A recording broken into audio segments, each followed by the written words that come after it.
বসের আবর্জনা নিতে গিয়ে ক্লিনিং লেডি তার হারিয়ে যাওয়া মেয়ের ছবি খুঁজে পেলেন। রোজা আবর্জনার ঝুড়ি খালি করছিলেন যখন তিনি এটি দেখতে পান। কুচকানো কাগজ এবং কফির অবশিষ্টাংশের মধ্যে একটি ছোট হলদে ছবি তার মনোযোগ আকর্ষণ করে। যখন তিনি ছবিটি উল্টালেন তার পা অবশ হয়ে গেল।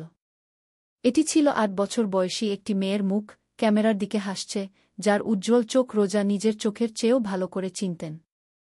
এটি ছিল লেটিসিয়া, তার মেয়ে, যে মেয়েটি ১৫ বছর আগে অদৃশ্য হয়ে গিয়েছিল এবং যাকে তিনি আর কখনো দেখেননি।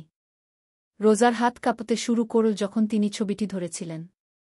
তার শ্বাসপ্রশ্বাস ঘন হয়ে এল এবং এক মুহূর্তের জন্য মিস্টার মেন্ডোজার বিলাসবহুল অফিসটি তার চারপাশে ঘুরতে লাগল। এটা কিভাবে সম্ভব? এই ছবিটি এখানে কিভাবে এলো? কেন তার বসের আবর্জনার মধ্যে তার হারিয়ে যাওয়া মেয়ের ছবি আছে? রোজা মারিয়া গুতিয়েরেস ১৫ বছর ধরে ক্লিনিং লেডি হিসেবে কাজ করেছেন। সেই সেপ্টেম্বরের বিকেলে যখন লেটিসিয়া স্কুল থেকে আর ফিরে আসেনি, তখন তার পৃথিবী ভেঙে পড়েছিল। প্রতিদিন সকালে তিনি ৪:৩০টায় একই বুকচাপা কষ্ট নিয়ে উঠতেন, যা তখন থেকে তার সঙ্গী।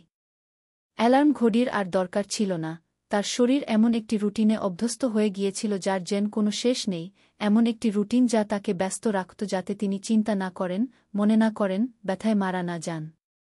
৫-২ বছর বয়সে রোজা নীরবতার ভার বহন করতে শিখেছিলেন। তার সহকর্মীরা জানত যে তার জীবনে এমন কিছু ঘটেছে যা তার হাসি চিরতরে কেড়ে নিয়েছে, কিন্তু তারা কখনো জিজ্ঞাসা করত না। তিনি এই বিচক্ষণতার জন্য কৃতজ্ঞ ছিলেন। লেটিসিয়ার কথা বলা যেন একটি ক্ষতকে আবার খোলা, যা কখনো পুরোপুরি সারেনি। সেই সকালে তিনি তার কর্মস্থলের কর্পোরেট ভবনে তাড়াতাড়ি পৌঁছেছিলেন। এটি শহরের কেন্দ্রে একটি বিশাল আকাশচুম্বী ভবন ছিল, যেখানে বড় বড় জানালাযুক্ত অফিস এবং স্যুটপরা পুরুষরা কাজ করত যারা তাকে কখনো চোখে চোখ রেখে দেখত না। রোজা সেই জায়গার প্রতিটি কোণ চিনতেন, কার্পেট বিছানো করিডোর, মার্বেলের বাথরুম, উজ্জ্বল টেবিলযুক্ত মিটিং রুম। নির্বাহীদের কাছে তিনি কার্যত অদৃশ্য ছিলেন, একটি ছায়া যা ভোরের আগে আসত এবং আলো জ্বলে উঠলে চলে যেত। মিস্টার মেন্ডোজার অফিস ছিল ২৩তম তলায়। তিনি প্রায় ৬০ বছর বয়সী একজন মানুষ, সবসময় ত্রুটিহীনভাবে পোশাক পরা, যার উপস্থিতি সম্মান এবং মাঝে মাঝে ভয় জাগাত। রোজা তাকে খুব কমই দেখেছিলেন, কিন্তু যখন তিনি দেখতেন, তার দৃষ্টিতে এমন কিছু ছিল যা তাকে অস্বস্তিতে ফেলত। তার মধ্যে এমন এক শীতলতা ছিল যা তার ত্বকে কাটা দিত, যদিও তিনি কখনো এর কারণ ব্যাখ্যা করতে পারেননি। সেই সকালে তার অফিস পরিষ্কার করার সময় রোজা লক্ষ্য করলেন যে আবর্জনার ঝুড়িতে স্বাভাবিকের চেয়ে বেশি কাগজ ছিল। কুচকানো নথি, ফেলে দেওয়া রিপোর্ট, খালি কফির কাপ। এই সমস্ত কিছু সংগ্রহ করে আবর্জনার ডিপোতে নিয়ে যাওয়া তার কাজ ছিল, এমন একটি কাজ যা তিনি ১০০০ বার করেছেন দ্বিতীয়বার না ভেবে। কিন্তু সেই সকালে যখন তিনি ধাতব আবর্জনার ঝুড়িটি তুললেন, ছবিটি পিছলে বেরিয়ে এলো এবং মেঝেতে পড়ল। প্রথমে তিনি ভেবেছিলেন এটি কেবল আরেকটি তুচ্ছ নথি। কিন্তু ছবির মধ্যে এমন কিছু ছিল যা তাকে থামিয়ে দিল। সম্ভবত জানালার আলো যেভাবে কাগজের উপর পড়েছিল, অথবা সম্ভবত তার মাতৃস্নেহ যা তিনি কখনো পুরোপুরি নীরব করতে পারেননি। যখন তিনি ছবিটি তুলতে ঝুঁকেছিলেন এবং তার মেয়ের মুখ দেখতে পেলেন, পৃথিবী থমকে গেল। সেই ছবিতে লেটিসিয়ার বয়স ছিল ৮, সে সেই নীল পোশাকটি পরেছিল যা রোজা সেই ভয়ঙ্কর বছরে মা দিবসের জন্য কিনে দিয়েছিলেন। তার বাদামি কোকড়ানো চুল তার গোলাকার মুখটি ঘিরে রেখেছিল, এবং তার চোখগুলো সেই নিষ্পাপ আনন্দে জ্বলছিল যা রোজার প্রতি রাতে ঘুমানোর আগে মনে পড়ত। রোজা মেন্ডোজার ডেস্কের চেয়ারে বসে পড়লেন, পরিণতির তোয়াক্কা না করে। ছবিটি খুঁটিয়ে দেখার সময় তার হাত কাঁপছিল। এটি নিশ্চিত তার মেয়ে ছিল। কোনো সন্দেহ নেই। কিন্তু কিভাবে? কেন তার বসের আবর্জনার মধ্যে এই ছবিটি ছিল? মিস্টার মেন্ডোজা এবং লেটিসিয়ার নিখোঁজ হওয়ার মধ্যে কী সম্পর্ক থাকতে পারে? প্রশ্নগুলো তার মনে আঘাতের মতো ভিড় করছিল। ১৫ বছর ধরে তিনি উত্তর খুঁজেছেন। তিনি পুলিশের সাথে কথা বলেছেন, রাস্তায় পোস্টার লাগিয়েছেন, তিনি পরিচিত সমস্ত সাধুদের কাছে প্রার্থনা করেছেন। তিনি মর্গে এবং হাসপাতালে গিয়েছিলেন, ভুল তথ্যের পেছনে ছুটেছেন যা তাকে নিরুপায় পথে নিয়ে গিয়েছিল। ধীরে ধীরে আশা একটি ক্ষতে পরিণত হয়েছিল যা তিনি নির্বে বহন করতে শিখেছিলেন। এবং এখন, এতদিন পর, সেই ছবিটি সবচেয়ে অপ্রত্যাশিত জায়গায় এল। সেই লোকটির আবর্জনার মধ্যে যার জন্য তিনি বহু বছর ধরে কিছু সন্দেহ না করে কাজ করেছেন। একজন মানুষ যার কাছে হয়তো সেই উত্তরগুলো আছে যা তিনি সারা জীবন খুঁজেছেন। রোজা ছবিটি তার ইউনিফর্মের পকেটে রাখলেন এবং কাঁপানো হাতে পরিষ্কারের কাজ শেষ করলেন। তার মন দ্রুতগতিতে কাজ করার সময় প্রতিটি আন্দোলন যান্ত্রিক, স্বয়ংক্রিয় ছিল। এটা কাকতালীয় হতে পারে না। তার মায়ের হৃদয় জানত যে এই ছবির একটি অর্থ আছে, একটি কারণ আছে যা তাকে একই সাথে আতঙ্কিত এবং উত্তেজিত করে তুলছিল। যখন তিনি মেন্ডোজার অফিস থেকে বের হলেন, রোজা অনুভব করলেন যে কিছু চিরতরে পরিবর্তিত হয়েছে। তিনি আর কেবল সেই ক্লিনিং লেডি নন যিনি করিডোর দিয়ে অলক্ষিতভাবে হেঁটে যান। এখন তার একটি মিশন ছিল, একটি উদ্দেশ্য ছিল যা তাকে ভয় দেখাচ্ছিল কিন্তু যা তিনি উপেক্ষা করতে পারছিলেন না। পরিণতি যাই হোক না কেন, তাকে সত্যটা খুঁজে বের করতে হবে। রোজা সারাদিন আর মনোযোগ দিতে পারলেন না। প্রতিবার যখনই তিনি মেন্ডোজার অফিসের পাশ দিয়ে যাচ্ছিলেন, তার মনে হচ্ছিল যেন একটি অদৃশ্য চুম্বক তাকে সেই দরজার দিকে টানছে। ছবিটি তার পকেটে সিসার মতো ভারী লাগছিল, যা তাকে প্রতিনিয়ত মনে করিয়ে দিচ্ছিল যে তার জীবন অপ্রত্যাশিতভাবে উল্টে গেছে। মধ্যাহ্নভোজের সময় তিনি কর্মচারীদের বাথরুমে নিজেকে আটকে রাখলেন এবং আবার ছবিটি বের করলেন। ফ্লুরোসেন্ট টিউবের ঠান্ডা আলোর নিচে তিনি প্রতিটি বিস্তারিত বিষয় পরীক্ষা করলেন, যেমন একজন ব্যক্তি একটি সূত্র খুঁজছেন, কোনো সূত্র যা অব্যাখ্যে বিষয়টির ব্যাখ্যা দিতে পারে। ছবিটির কোণগুলো সামান্য কুঁচকে গিয়েছিল, যেন এটি অনেকবার নাড়াচাড়া করা হয়েছে। পিছনে ছোট এবং অস্পষ্ট অক্ষরে পেন্সিলে কিছু লেখা ছিল, কিন্তু তিনি শব্দগুলো বুঝতে পারছিলেন না। তার সহকর্মীরা তার অস্বাভাবিক আচরণ লক্ষ্য করেছিল। মারিয়া এলেনা, যিনি নিচের তলা পরিষ্কার করতেন, তাকে জিজ্ঞাসা করলেন তিনি ভালো আছেন কিনা। রোজা কোনো সুসংগত উত্তর দিতে পারলেন না। তার মাথায় কি চলছিল তা কিভাবে ব্যাখ্যা করবেন? কিভাবে কাউকে বলবেন যে 15 বছরের নীরবতার পর তার মেয়ের ভূত আবর্জনায় পাওয়া একটি ছবির আকারে ফিরে এসেছে? সেই বিকেলে রোজা যখন শহরের উপকণ্ঠে তার ছোট অ্যাপার্টমেন্টে পৌঁছালেন, তিনি তৎক্ষণাৎ তার ঘরের দিকে গেলেন। আলমারির নিচে একটি পুরনো কম্বলে মোড়ানো তিনি একটি জুতার বাক্স রেখেছিলেন যা তিনি বহু বছর ধরে খোলেননি। কাঁপানো হাতে তিনি বাক্সটি বের করে বিছানা রাখলেন। ভিতরে লেটিসিয়ার সব স্মৃতি ছিল, ছবি, স্কুলের আঁকা, একটি খামে রাখা এক গোছা চুল, মা দিবসের জন্য লেখা শেষ চিঠি। রোজা ছবিগুলো তুলনা করতে শুরু করলেন। কোনো সন্দেহ নেই, আবর্জনায় পাওয়া ছবিটি তার মেয়ের ছিল, কিন্তু এটি তার কাছে থাকা কোনো ছবি ছিল না। এর অর্থ হল অন্য কেউ ছবিটি তুলেছে, এমন কেউ যে কোনো এক সময় লেটিসিয়াকে চিনত। মিস্টার মেন্ডোজার বয়স প্রায় 60, যার অর্থ লেটিসিয়া যখন নিখোঁজ হয়েছিল তখন তার বয়স ছিল 45। রোজা মনে করার চেষ্টা করলেন যে তিনি প্রথম কয়েক বছরে খোঁজাখুঁজির সময় তার নাম শুনেছেন কিনা, কিন্তু তার কিছুই মনে পড়ল না। পুলিশ, শিক্ষক, প্রতিবেশী, আত্মীয়স্বজনদের জিজ্ঞাসাবাদ করেছিল, কিন্তু তারা কখনো মেন্ডোজা নামের কোনো ব্যবসায়ীর কথা উল্লেখ করেনি। রোজা অনেক রাত পর্যন্ত জেগে রইলেন, তার ঘরের ছাদের দিকে তাকিয়েছিলেন যখন তার মাথায় প্রশ্নগুলো বাড়ছিল। মেন্ডোজা কি তার মেয়ের নিখোঁজ হওয়ার জন্য দায়ী? নাকি এটি কেবল একটি ভয়ানক কাকতালীয় ঘটনা? তিনি কিভাবে তার চাকরিকে বিপন্ন না করে সত্যটা বের করতে পারেন, তার একমাত্র অবলম্বন? পরের দিন সকালে তিনি স্বাভাবিকের চেয়েও তাড়াতাড়ি পৌঁছালেন। ভবনটি সম্পূর্ণ খালি ছিল, কেবল নিরাপত্তা প্রহরীরা তাদের রাতের টহল দিচ্ছিল। রোজা জানতেন যে প্রথম নির্বাহীরা আসার আগে তার হাতে প্রায় 2 ঘন্টা সময় আছে। এটি ছিল তার তদন্ত করার সুযোগ, মেন্ডোজার অফিসে আরও সূত্র খোঁজার। তিনি হৃদস্পন্দন এত দ্রুত হচ্ছিল যে তিনি ভয় পাচ্ছিলেন কেউ হয়তো তা শুনতে পাবে। এবার তিনি কেবল পরিষ্কার করতে সীমাবদ্ধ থাকলেন না। সাবধানে তিনি ডেস্কের ড্রয়ারগুলো পরীক্ষা করতে শুরু করলেন। বেশিরভাগই তালাবদ্ধ ছিল, কিন্তু উপরের ডান দিকের ড্রয়ারটি কিছুটা খোলা ছিল। ভিতরে তিনি ব্যক্তিগত নথি দেখতে পেলেন, বিল, রসিদ, কিছু চিঠি। কিন্তু ড্রয়ারের নিচে তার হাত এমন কিছু স্পর্শ করল যা তাকে কাঁপিয়ে তুলল। এটি আরেকটি ছবি ছিল, কিন্তু এবার এটি একা ছিল না। সেখানে বেশ কয়েকটি ছবি একসাথে ছিল, সবগুলোতে ছোট ছোট মেয়ে ছিল যাদের বয়স 7 থেকে 10-এর মধ্যে মনে হচ্ছিল। রোজা অনুভব করলেন তার রক্ত ঠান্ডা হয়ে আসছে। ছবিগুলোতে থাকা মেয়েদের মধ্যে একটি সাধারণ বিষয় ছিল, তারা সবাই হাসছিল, কিন্তু তাদের চোখে কিছু একটা অস্বাভাবিক ছিল, যেন তারা পুরোপুরি খুশি ছিল না। যেন তারা হাসছিল কারণ কেউ তাদের হাসতে বলেছিল, নিজের ইচ্ছায় নয়। ছবিগুলোর মধ্যে তিনি তৎক্ষণাৎ লেটিসিয়াকে চিনতে পারলেন। কিন্তু এবার এটি সেই একই ছবি ছিল না যা তিনি আবর্জনায় পেয়েছিলেন। এটি আরেকটি ছবি ছিল যা রোজা চিনতেন না, এমন একটি জায়গা তোলা হয়েছিল। তার মেয়ে এমন একটি পোশাক পরেছিল যা তিনি তাকে কখনো দেখেননি, এবং তার অভিব্যক্তি ভিন্ন ছিল, আরও চাপা, কম স্বাভাবিক। রোজা ছবিগুলো তার পকেটে রাখলেন, জেনেছিলেন যে তিনি এমন একটি সীমা অতিক্রম করছেন যেখান থেকে আর ফেরা যাবে না। এটি আর কেবল কৌতূহল বা উত্তরের প্রয়োজন ছিল না।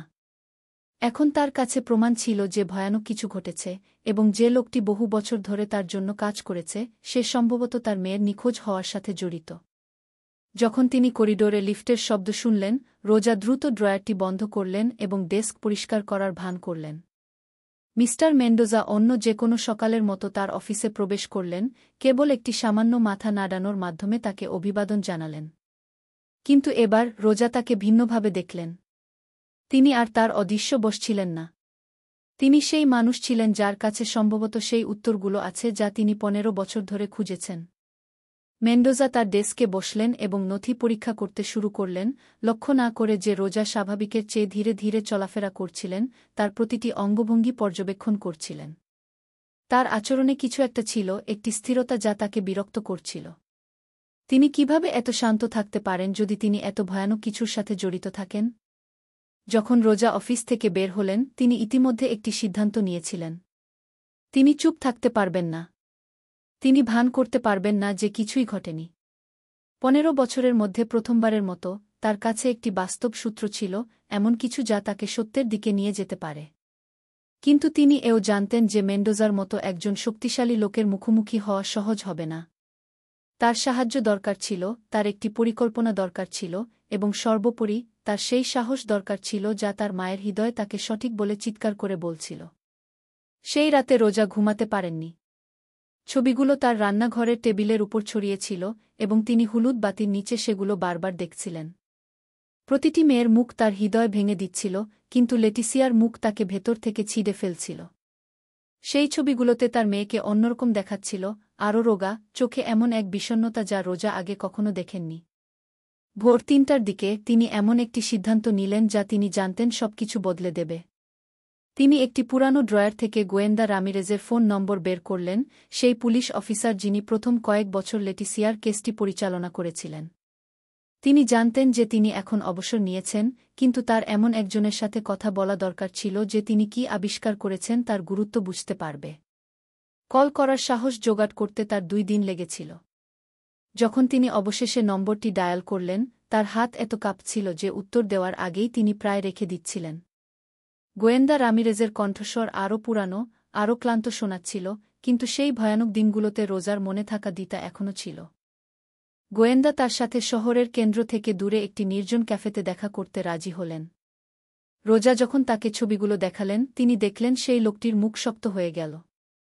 রামিরেজ তার কর্মজীবনে অনেক কিছু দেখেছেন, কিন্তু এই ছবিগুলো তার মধ্যে এমন এক রাগ জাগিয়ে তুলল যা তিনি এত বছর পর নিয়ন্ত্রণ করতে শিখেছিলেন।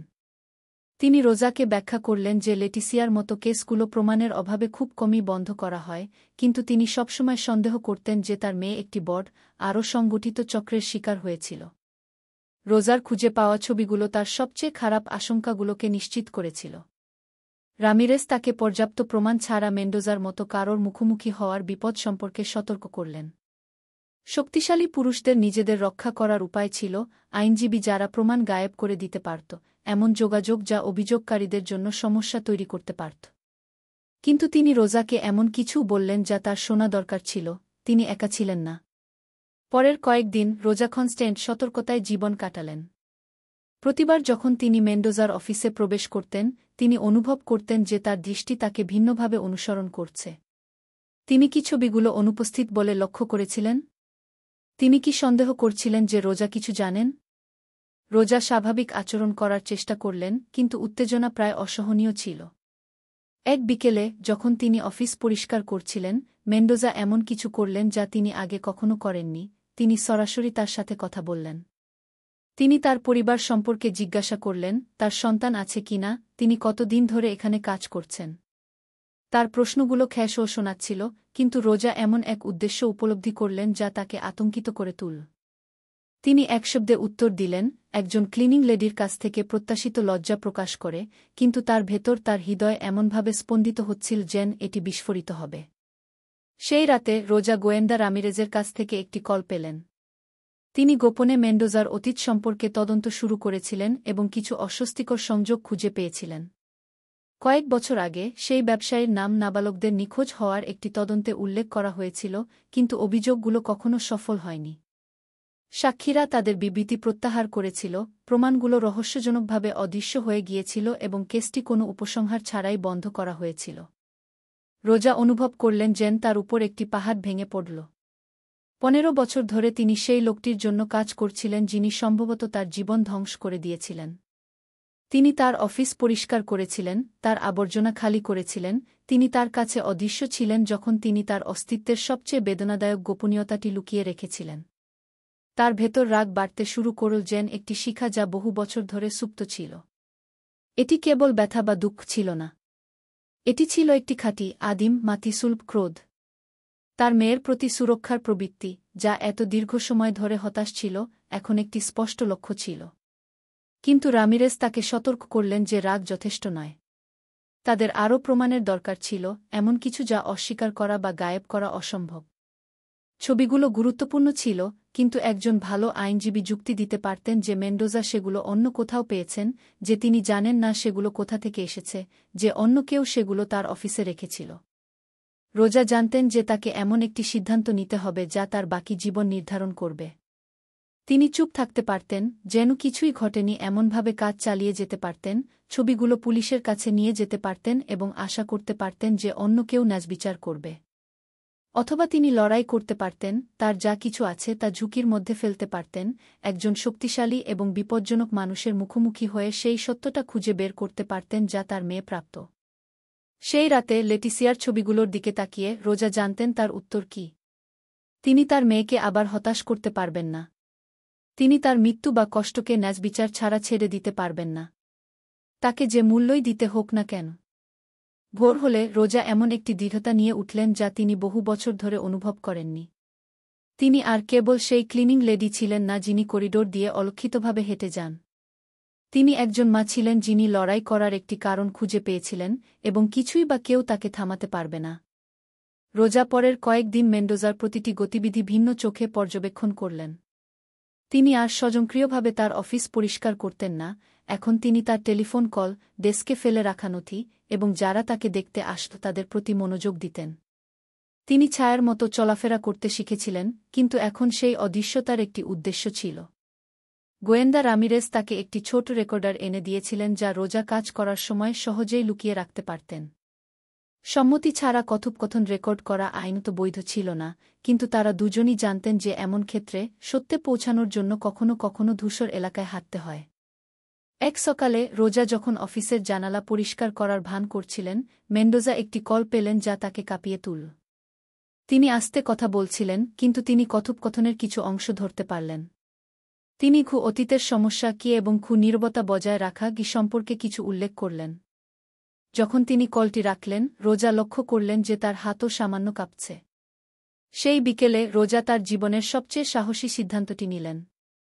মেন্ডোজা যখন দুপুরের খাবারের জন্য বাইরে গেলেন, তিনি সেই চাবির একটি অনুলিপি ব্যবহার করলেন যা তিনি কয়েকদিন আগে তৈরি করতে পেরেছিলেন, এবং আরও পুঙ্খানুপুঙ্খ অনুসন্ধানের জন্য তার অফিসে প্রবেশ করলেন। তার হৃদয় এত জোরে স্পন্দিত হচ্ছিল যে তিনি ভেবেছিলেন তিনি অজ্ঞান হয়ে যাবেন, কিন্তু তার মনের মধ্যে লেটিসিয়ার ছবি তাকে দাঁড় করিয়ে রেখেছিল। ডেস্কের নিচের ড্রয়ারে, যা সবসময় তালাবদ্ধ থাকত, রোজা এমন একটি ফোল্ডার পেলেন যা সবকিছু বদলে দেবে। ভিতরে এমন নথি ছিল যা গত 15 বছরে বিভিন্ন ব্যক্তিকে নিয়মিত অর্থ প্রদানের প্রমাণ দিচ্ছিল।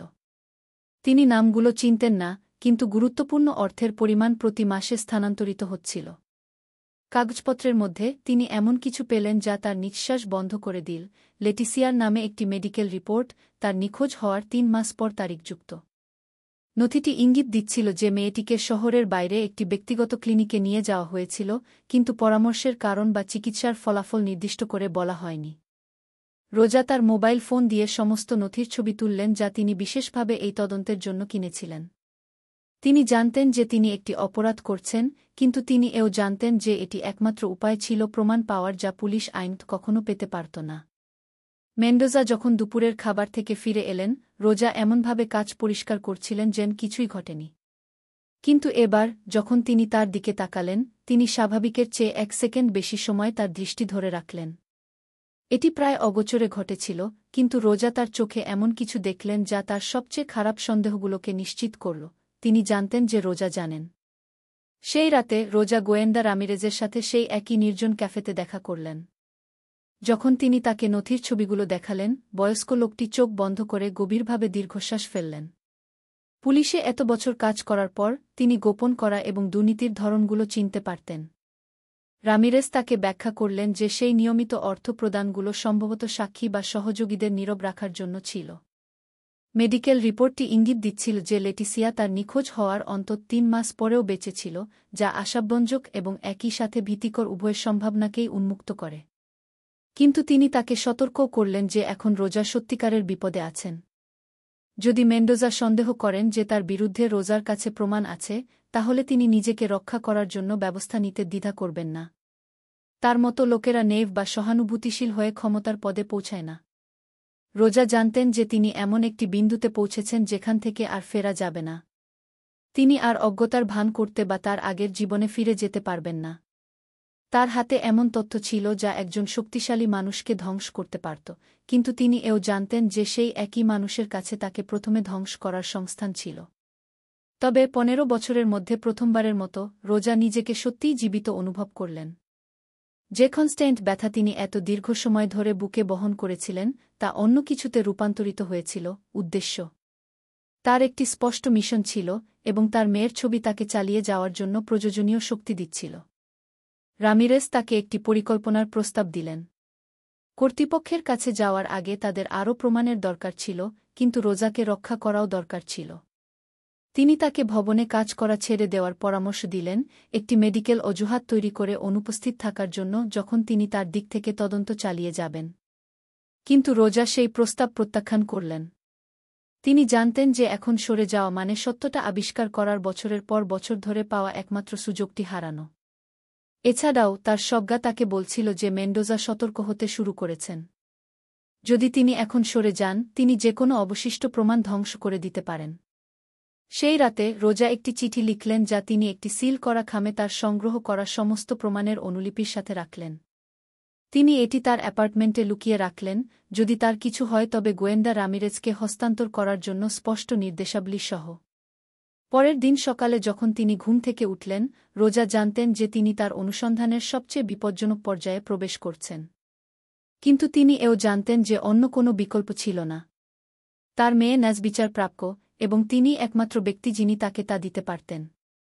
তিনি তার ক্লিনিং লেডির ইউনিফর্ম পরলেন, এই সার্টসা নিয়ে যে, যাই ঘটুক না কেন, তিনি আর সেই অদৃশ্য মহিলা থাকবেন না যা তিনি এত বছর ধরে ছিলেন। রোজা সঙ্গে সঙ্গে পরিবর্তনটি লক্ষ্য করলেন। সোমবার সকালে যখন তিনি ভবনে পৌঁছালেন, নিরাপত্তা প্রহরী তাকে ভিন্নভাবে দেখল। এটি আর আগের মতো স্বয়ংক্রিয় অভিবাদন ছিল না, তার চোখে এমন কিছু ছিল যা অনুসন্ধিৎসু, যেন তাকে রোজাকে আরও ঘনিষ্ঠভাবে পর্যবেক্ষণ করার নির্দেশ দেওয়া হয়েছে। গত কয়েকদিন ধরে রোজা একটি কনস্ট্যান্ট চাপ অনুভব করছিলেন, যেন কেউ তাকে পর্যবেক্ষণ করছে। যখন তিনি করিডোর দিয়ে হাঁটতেন, তিনি পায়ের শব্দ শুনতেন যা তিনি থামলে থেমে যেত। যখন তিনি কাজ থেকে বের হতেন, মাঝে মাঝে তিনি তার বাড়ির পথে বিভিন্ন জায়গায় একই গাড়ি পার্ক করা দেখতেন। গোয়েন্দা রামিরেজ তার সন্দেহ নিশ্চিত করেছিলেন যখন তারা আগের শুক্রবার দেখা করেছিলেন। মেন্ডোজা তার কোম্পানিতে গোপন তথ্য ফাঁস হওয়ার সম্ভাব্য তদন্ত করার জন্য একটি ব্যক্তিগত নিরাপত্তা সংস্থা নিয়োগ করেছিলেন। এটি সুন্দরভাবে বলার একটি উপায় ছিল যে তিনি তার ব্যক্তিগত নথিগুলোকে পর্যালোচনা করেছে তা খুঁজছিলেন। কিন্তু রোজা এখন থামার জন্য অনেক দূর চলে এসেছিলেন। তিনি যে প্রমাণগুলো সংগ্রহ করেছিলেন তা একটি ভয়ানক কিন্তু স্পষ্ট প্যাটার্ন তৈরি করতে শুরু করেছিল। নিয়মিত অর্থ প্রদান, মেডিকেল রিপোর্ট, অন্যান্য মেয়েদের ছবি, সবকিছু ইঙ্গিত দিচ্ছিল যে মেন্ডোজা কেবল তার মেয়ের নিখোঁজ হওয়ার চেয়ে অনেক বড় এবং পদ্ধতিগত কিছুর সাথে জড়িত ছিলেন। মঙ্গলবার সকালে রোজা তার কর্মীদের লকারে একটি নোট পেলেন। এটি একটি সাধারণ বার্তা ছিল, আপাতদৃষ্টিতে প্রশাসন থেকে, তাকে জানাচ্ছিল যে তার কাজের সময়সূচি পরিবর্তন করা হয়েছে এবং এখন তাকে কেবল নিচের তলার অফিসগুলো পরিষ্কার করতে হবে। মেন্ডোজার অফিস যেখানে ছিল সেই ২৩তম তলায় তার আর প্রবেশাধিকার থাকবে না। রোজা জানতেন যে এটি কোনো কাকতালীয় ঘটনা নয়। মেন্ডোজা তাকে তার ব্যক্তিগত ক্ষেত্র থেকে দূরে সরিয়ে দিচ্ছিলেন, কিন্তু তিনি তাকে একটি স্পষ্ট বার্তাও দিচ্ছিলেন, তিনি জানতেন রোজা কে এবং তিনি কি করছিলেন। সেই বিকেলে রোজা যখন কাজ থেকে বের হচ্ছিলেন, একজন লোক পার্কিং লটে তার কাছে এলেন। তিনি বয়স্ক, সুসজ্জিত, চোখে এমন এক হাসি যা তার চোখ পর্যন্ত পৌঁছায়নি। তিনি নিজেকে মেন্ডোজার আইনজীবী মিস্টার ভেগা হিসাবে পরিচয় দিলেন এবং তাকে বললেন যে তার মক্কেল তার জন্য চিন্তিত। তিনি ব্যাখ্যা করলেন যে তারা লক্ষ্য করেছেন যে রোজাকে ইদানিং উদ্বিগ্ন দেখাচ্ছিল এবং মেন্ডোজা তার উদারতায় তাকে একটি গুরুত্বপূর্ণ আর্থিক ক্ষতিপূরণ দেওয়ার প্রস্তাব দিতে ইচ্ছুক যদি তিনি অন্য কোথাও কাজ করার সিদ্ধান্ত নেন। এটি একজন সাধারণ ক্লিনিং লেডির জন্য একটি উদার প্রস্তাব ছিল, প্রায় অতিরিক্ত উদার। কিন্তু যা রোজাকে সবচেয়ে বেশি ভয় পাইয়েছিল তা ছিল আইনজীবীর কথাগুলো নয়, বরং যা তিনি বলেননি। যেভাবে তিনি তার ঠিকানা, লেটিসিয়া যে স্কুলে পড়ত তার নাম, তার জীবনের ছোট ছোট বিস্তারিত বিষয়গুলো উল্লেখ করলেন, যা কেবল একজন যে তাকে পুঙ্খানুপুঙ্খভাবে তদন্ত করেছে সেই জানতে পারে। রোজা তার ভিতরের অনুভূতির চেয়েও দ্বিকণ্ঠে প্রস্তাবটি প্রত্যাখ্যান করলেন। তিনি জানতেন যে টাকা গ্রহণ করা মানে চিরতরে তার নীরবতা গ্রহণ করা। কিন্তু তিনি এও জানতেন যে প্রত্যাখ্যান করা মানে এমন একটি যুদ্ধ ঘোষণা করা যা তিনি হয়তো জিততে পারবেন না। সেই রাতে রোজা গোয়েন্দা রামিরেজকে ফোন করলেন এবং আইনজীবীর সাথে দেখা হওয়ার কথা বললেন। বয়স্ক লোকটি লাইনের উপাস থেকে দীর্ঘশ্বাস ফেললেন। তিনি এই প্যাটার্নটি অনেকবার দেখেছেন। প্রথমে তারা নীরবতা কিনতে চেষ্টা করে, তারপর আসে হুমকি, এবং অবশেষে, যদি অন্য কিছু কাজ না করে, সবচেয়ে কঠোর ব্যবস্থা। রামিরেজ তাকে কিছু সময়ের জন্য লুকিয়ে থাকার পরামর্শ দিলেন, শহর ছেড়ে চলে যেতে বললেন যতক্ষণ না তিনি যথাযথ কর্তৃপক্ষের কাছে প্রমাণগুলো উপস্থাপন করতে পারেন। কিন্তু রোজা জানতেন যে পালিয়ে যাওয়া মানে তার মেয়ের সাথে আসলে কি ঘটেছিল তা আবিষ্কার করার সুযোগ চিরতরে হারানো। বুধবার সকালে রোজা একটি শেষ প্রমাণ খোঁজার জন্য কাজ করতে দৃঢ়প্রতিজ্ঞ হয়ে পৌঁছালেন, এমন কিছু যা এত শক্তিশালী যে মেন্ডোজার ক্ষমতাও তাকে গায়েব করতে পারবে না। তিনি জানতেন যে এটি ঝুঁকিপূর্ণ, কিন্তু তিনি এও জানতেন যে এটি হয়তো তার শেষ সুযোগ। ভবনের পরিষেবা টানেলগুলো ব্যবহার করে যা তিনি তার হাতের তালুর মতো চিনতেন, রোজা নিরাপত্তা ক্যামেরার চোখে না পড়ে ২৩তম তলায় পৌঁছাতে সক্ষম হলেন। তার পরিকল্পনা ছিল সহজ, মেন্ডোজার অফিসে শেষবারের মতো প্রবেশ করা এবং এমন কিছু খুঁজে বের করা যা লেটিসিয়ার নিখোঁজ হওয়ার সাথে তার সংযোগকে ডেফিনিটিভমেন্ট নিশ্চিত করবে। যখন তিনি অফিসের দরজা খুললেন, তার হৃদয় থেমে গেল। মেন্ডোজা সেখানে ছিলেন, তার ডেস্কে বসেছিলেন, যেন তিনি তার জন্য অপেক্ষা করছিলেন। তিনি তাকে দেখে অবাক হননি। প্রকৃতপক্ষে তার অভিব্যক্তিতে এমন কিছু ছিল যা ইঙ্গিত দিচ্ছিল যে তিনি এই মুহূর্তের জন্য কয়েকদিন ধরে প্রস্তুতি নিচ্ছিলেন। রোজা দরজার চৌকাঠে নিশ্চল হয়ে দাঁড়িয়ে রইলেন। তিনি জানতেন যে তিনি একটি ফাঁদে পড়েছেন, কিন্তু তিনি এও জানতেন যে পিছিয়ে যাওয়ার আর কোনো উপায় নেই। যে লোকটি তার জীবন ধ্বংস করে দিয়েছিল তার মুখোমুখি হওয়ার সময় এসেছে। মেন্ডোজা তাকে ভিতরে এসে দরজা বন্ধ করার জন্য ইশারা করলেন। তার কণ্ঠস্বর, যখন তিনি অবশেষে কথা বললেন, তখন শান্ত ছিল কিন্তু এমন একটি হুমকি দিয়ে ভরা ছিল যা রোজা তার হাত পর্যন্ত অনুভব করলেন। তিনি তাকে বললেন যে তাদের একটি কথোপকথন করার সময় এসেছে যা তারা অনেক দিন ধরে স্থগিত করে আসছিল। রোজা তার পিছনে দরজা বন্ধ করলেন, কিন্তু তার হাত হাতলে রেখেছিলেন। তার শরীরের প্রতিটি পেশি টানটান ছিল, প্রয়োজনে পালানোর জন্য প্রস্তুত, কিন্তু তার দৃষ্টি মেন্ডোজার চোখ থেকে সরে যায়নি। ১৫ বছরের অনিশ্চয়তার পর, অবশেষে তিনি সেই লোকটির সামনে ছিলেন যার কাছে তিনি সারা জীবন ধরে যে উত্তরগুলো খুঁজেছিলেন তা ছিল। মেন্ডোজা তাকে কয়েক সেকেন্ডের জন্য নীরবভাবে পর্যবেক্ষণ করলেন যা চিরন্তন মনে হয়েছিল। তারপর, এমন এক শান্তভাব নিয়ে যা যেকোনো চিৎকারের চেয়েও বেশি ভীতিকর ছিল, তিনি তাকে বসতে বললেন। রোজা দাঁড়িয়ে রইলেন, তার পিঠ দরজার বিপরীতে, যেকোনো কিছুর জন্য প্রস্তুত। তখনই মেন্ডোজা কথা বলতে শুরু করলেন, এবং তিনি যা বললেন তা রোজার সবচেয়ে খারাপ আশঙ্কাকেও ছাড়িয়ে গেল। তিনি লেটিসিয়াকে চেনার কথা অস্বীকার করলেন না। প্রকৃতপক্ষে তিনি তার সম্পর্কে এমনভাবে কথা বললেন যেন তিনি বহু বছর ধরে তার জীবনের অংশ ছিলেন। তিনি তাকে বললেন যে তিনি সেই সেপ্টেম্বরের দিনে তাকে পার্কে হারিয়ে যাওয়া অবস্থায় খুঁজে পেয়েছিলেন, কারণ সে বাড়িতে কিভাবে ফিরতে হয় তা জানত না। তার সংস্করণ অনুযায়ী, তিনি তাকে সাহায্য করার চেষ্টা করেছিলেন, তাকে পুলিশের কাছে নিয়ে যাওয়ার জন্য মেয়েকে তার গাড়িতে নিয়ে গিয়েছিলেন। কিন্তু লেটিসিয়া একটি আতঙ্কের আক্রমণে পড়েছিল, চলন্ত গাড়ি থেকে লাফ দেওয়ার চেষ্টা করেছিল, এবং ধস্তাধস্তির সময় তার মাথা জানালা আঘাত করেছিল। রোজা অনুভব করলেন যেন তার চারপাশে পৃথিবী ভেঙে পড়ছে। মেন্ডোজার কথাগুলো মহড়া দেওয়া মনে হচ্ছিল, খুব নিখুঁত, যেন তিনি এই গল্পটি বহু বছর ধরে অনুশীলন করেছেন। কিন্তু যা তাকে সবচেয়ে বেশি আতঙ্কিত করেছিল তা হল তিনি তার মেয়ের সম্পর্কে যেভাবে কথা বলছিলেন, এমন এক ফ্যামিলিয়ার ডেট নিয়ে যা কেবল তার সাথে সময় কাটানোর মাধ্যমেই আসতে পারে। মেন্ডোজা সেই একই প্রোড্রোবেদোরা শান্তভাব নিয়ে তার গল্প চালিয়ে গেলেন। তিনি বললেন যে তিনি লেটিসিয়াকে একটি ব্যক্তিগত ক্লিনিকে নিয়ে গিয়েছিলেন, তিনি তার নিজের পকেট থেকে সমস্ত চিকিৎসার খরচ দিয়েছিলেন, তিনি তাকে বাঁচানোর চেষ্টা করেছিলেন। কিন্তু আঘাতগুলো খুব গুরুতর ছিল, এবং মেয়েটি 3 দিন পর জ্ঞান না ফিরেই মারা গিয়েছিল। রোজা প্রতিটি কথা শুনছিলেন যেন হাজার হাজার সূচ তার হৃদয়ে বিদ্ধ হচ্ছে। 15 বছর ধরে তিনি বিভিন্ন দৃশ্য কল্পনা করেছিলেন, তার মেয়ের কি হতে পারে তা নিয়ে দুঃস্বপ্ন দেখেছিলেন, কিন্তু তিনি কখনো এটি কল্পনা করেননি যে তিনি তাকে বাঁচানোর এত কাছাকাছি ছিলেন এবং তিনি তা জানতেন না। কিন্তু তখন মেন্ডোজা এমন কিছু বললেন যা তার গল্পের সাথে খাপ খায়নি।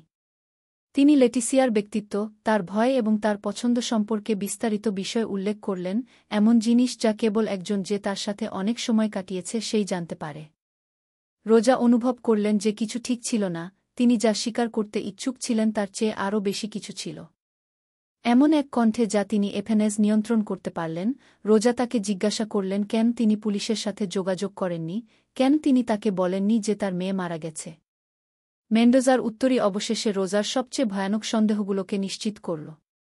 তিনি বললেন যে তিনি ভয় পেয়েছিলেন যে তার সুনাম এবং তার পরিবারের ক্ষতি হতো যদি জানা যেত যে তিনি একটি মেয়ের মৃত্যুর সাথে জড়িত ছিলেন, এমনকি যদি এটি একটি দুর্ঘটনাও হয়ে থাকে। তিনি ডাক্তার এবং ক্লিনিকের কর্মীদের নীরব থাকার জন্য অর্থ দিয়েছিলেন, তিনি লেটিসিয়াকে একটি ব্যক্তিগত কবরস্থানে একটি মিথ্যা নামে কবর দিয়েছিলেন। রোজা আর নিজেকে ধরে রাখতে পারলেন না। তিনি চিৎকার করলেন, কাঁদলেন, তার মেয়েকে কি হয়েছিল তা না জেনে তিনি যে 15 বছরের যন্ত্রণা ভোগ করেছেন তা নিয়ে তাকে দোষারোপ করলেন। তিনি চিৎকার করে বললেন যে তিনি একজন কাপুরুষ, একজন মনস্টার, যে তার হয়ে এই সিদ্ধান্ত নেওয়ার কোনো অধিকার তার ছিল না। কিন্তু মেন্ডোজা বিচলিত হলেন না। পরিবর্তে তিনি তার ডেস্কের ড্রয়ার খুললেন এবং একটি খাম বের করলেন যা তিনি রোজাকে দিলেন। ভিতরে একটি ঠিকানা এবং একটি সমাধির পাথরের ছবি ছিল যার উপর লেটিসিয়াকে যে মিথ্যা নামে কবর দেওয়া হয়েছিল তা লেখা ছিল। আরও কিছু ছিল, এমন একটি অর্থের চেক যা রোজা তার জীবনে কখনো দেখেননি। মেন্ডোজা তাকে ব্যাখ্যা করলেন যে তিনি বহু বছর ধরে সেই টাকাটি আলাদা করে রেখেছিলেন, যখন তিনি তাকে এটি দিতে পারবেন সেই মুহূর্তের এসপ্রেভা। এটি তার সৃষ্ট ব্যথার ক্ষতিপূরণ দেওয়ার একটি উপায় ছিল, যদিও তিনি জানতেন যে কোনো পরিমাণ টাকাই তার মেয়েকে ফিরিয়ে আনতে পারবে না। রোজা কাঁপানো হাতে খামটি নিলেন, কিন্তু চেকটি প্রত্যাখ্যান করলেন। তিনি তাকে বললেন যে তিনি তার নোংরা টাকা চান না, তিনি কেবল তার মেয়ের জন্য ন্যায়বিচার চান। কিন্তু মেন্ডোজা তাকে এমন কিছু ব্যাখ্যা করলেন যা রোজা বিবেচনা করেননি। 15 বছর পর আসলে কি ঘটেছিল তা প্রমাণ করার কোনো উপায় ছিল না। লেটিসিয়ার চিকিৎসা করা ডাক্তাররা মারা গিয়েছিলেন বা অদৃশ্য হয়ে গিয়েছিলেন, রেকর্ডগুলো ধ্বংস করা হয়েছিল, এবং তার কথার বিরুদ্ধে আদালতে যথেষ্ট হবে না। তখনই মেন্ডোজা তার আসল প্রকৃতি দেখালেন। তিনি রোজাকে বললেন যে তার দুটি বিকল্প ছিল, তিনি টাকা নিতে পারেন, তার মেয়ের কবর দেখতে যেতে পারেন এবং এত বছর ধরে তিনি যে শান্তি খুঁজছিলেন তা খুঁজে পেতে পারেন। অথবা তিনি তার বিরুদ্ধে লড়াই করার চেষ্টা করতে পারেন, তার চাকরি, তার বাড়ি এবং সম্ভবত তার জীবন হারাতে পারেন, আরও ব্যথা ছাড়া কিছুই না পেয়ে। রোজা বুঝতে পারলেন যে তিনি সেই একই লোকের মুখোমুখি হচ্ছেন যিনি 15 বছর আগে তার জীবন ধ্বংস করে দিয়েছিলেন এবং যিনি এখন আবার তাকে নিয়ন্ত্রণ করার চেষ্টা করছেন। কিন্তু তিনি আরও কিছু বুঝতে পারলেন, তিনি তখন যে হতাশ এবং একা মহিলা ছিলেন, তিনি আর সেই মহিলা ছিলেন না। তিনি তার শক্তি খুঁজে পেয়েছিলেন, তিনি মিত্র খুঁজে পেয়েছিলেন, এবং তিনি এমন প্রমাণ খুঁজে পেয়েছিলেন যা মেন্ডোজা জানতেন না যে বিদ্যমান ছিল। এমন এক শান্তভাব নিয়ে যা তাকে নিজেকে অবাক করে দিল। রোজা তাকে বললেন যে তার প্রস্তাবগুলোর জন্য অনেক দেরি হয়ে গেছে। তিনি বললেন যে কর্তৃপক্ষ ইতিমধ্যে তার অফিসে খুঁজে পাওয়া সমস্ত নথির অনুলিপি পেয়েছে, যে তাদের টেলিফোন কথোপকথনের রেকর্ডিং আছে, এবং খুব শীঘ্রই সবকিছু প্রকাশ্যে আসবে। কথোপকথন শুরু হওয়ার পর প্রথমবারের মতো রোজা মেন্ডোজার চোখে ভয় দেখলেন। এটি ছিল একজন শক্তিশালী মানুষের ভয় যিনি বুঝতে পেরেছিলেন যে তার ক্ষমতার সীমা আছে, এবং তিনি যে মহিলাকে বছরের পর বছর ধরে তার নাকের নিচে রেখেছিলেন তার মেয়ের প্রতি ভালোবাসার কারণে তিনি কি করতে সক্ষম তা তিনি উপলব্ধি করতে পারেননি। 6 মাস পর রোজা একটি সাদা মার্বেলের সমাধির সামনে দাঁড়িয়েছিলেন যেখানে অবশেষে সঠিক নামটি লেখা ছিল, লেটিসিয়া মারিয়া গুতিয়েরেজ, প্রিয় কন্যা যাকে কখনো ভোলা যায়নি। বিচার এক সপ্তাহ আগে শেষ হয়েছিল এবং যদিও মেন্ডোজা হত্যার জন্য দোষী সাব্যস্ত হওয়া এড়াতে পেরেছিলেন, তাকে মৃতদেহ গোপন করা, ন্যায়বিচারে বাধা দেওয়া এবং ঘুষের জন্য দোষী সাব্যস্ত করা হয়েছিল। তদন্তে এমন একটি দুর্নীতির নেটওয়ার্ক প্রকাশিত হয়েছিল যা রোজা তার কল্পনার চেয়েও বড় ছিল। নিখোঁজ হওয়া শিশুদের অন্যান্য মামলা আবার খোলা হয়েছিল, অন্যান্য পরিবারগুলো এমন উত্তর পেয়েছিল যা তারা ভেবেছিল তারা কখনো পাবে না। রোজা অজান্তেই এমন একটি শুদ্ধিকরণের অনুঘটক হয়ে উঠেছিলেন যা শহরের বহু বছর ধরে প্রযোজন ছিল। গোয়েন্দা রামিরেজ, যিনি মামলায় সাহায্য করার জন্য তার অবসর থেকে ফিরে এসেছিলেন, তিনি তার পাশে কবরের সামনে দাঁড়িয়েছিলেন। তিনি তাকে বলেছিলেন যে মেন্ডোজা বিচারের সময় 10 বছর বয়স্ক হয়ে গিয়েছিলেন, যে তার সাম্রাজ্য ভেঙে পড়েছিল যখন তার অবৈধ কার্যকলাপগুলো প্রকাশ্যে এসেছিল। ন্যায়বিচার নিখুঁত ছিল না, কিন্তু এটি বাস্তব ছিল। রোজা আর ক্লিনিং লেডি হিসাবে কাজ করতেন না। মেন্ডোজার জব্দ করা অ্যাকাউন্ট থেকে তিনি যে কিছু টাকা পুনরুদ্ধার করেছিলেন, তা দিয়ে তিনি নিখোঁজ শিশুদের পরিবারকে সাহায্য করার জন্য একটি ছোট ফাউন্ডেশন খুলেছিলেন। এটি খুব বেশি কিছু ছিল না, কিন্তু এটি লেটিসিয়ার স্মৃতিকে সম্মান জানানোর এবং অন্য পিতামাতাদের সাহায্য করার তার একটি উপায় ছিল যারা তার মতো একই দুঃস্বপ্ন পার করে আসছিলেন। বিচারের পর প্রথম কয়েক মাস রোজার জন্য অদ্ভুত ছিল। 15 বছর ধরে তিনি একটি অনন্য উদ্দেশ্য নিয়ে বেঁচে ছিলেন, তার মেয়েকে খুঁজে বের করা। এখন যেহেতু তার কাছে উত্তর ছিল, তিনি জানতেন লেটিসিয়াকে কোথায় কবর দেওয়া হয়েছে, তিনি ন্যায়বিচার পেয়েছিলেন, তিনি তার বাকি জীবন নিয়ে কি করবেন তা জানতেন না। ব্যথা চলে যায়নি। রোজা শিখেছিলেন যে একটি সন্তান হারানোর ব্যথা কখনো পুরোপুরি চলে যায় না, এটি কেবল একজনের সাথে বাস করতে শিখে, এমন কিছুতে রূপান্তরিত হয় যা অন্য সব কিছুকে ধ্বংস না করে বহন করা যায়। কিছু দিন অন্যদের তুলনায় কঠিন ছিল, বিশেষ করে বার্ষিকী এবং বিশেষ তারিখগুলোতে। কিন্তু তিনি এমন কিছু খুঁজে পেয়েছিলেন যা তিনি আশা করেননি, তার নিজের ট্র্যাজেডির বাইরে একটি উদ্দেশ্য। প্রতিটি পরিবারকে তিনি সাহায্য করতেন, প্রতিটি মামলা সমাধান করতে তিনি অবদান রাখতেন, প্রতিটি হতাশ মাকে তিনি আলিঙ্গন করতেন, তা লেটিসিয়ার স্মৃতিকে বাঁচিয়ে রাখার একটি উপায় ছিল। রোজা শিখেছিলেন যে ন্যায়বিচার সবসময় যা হারিয়েছে তা ফিরিয়ে দেয় না, তবে এটি শান্তি দিতে পারে।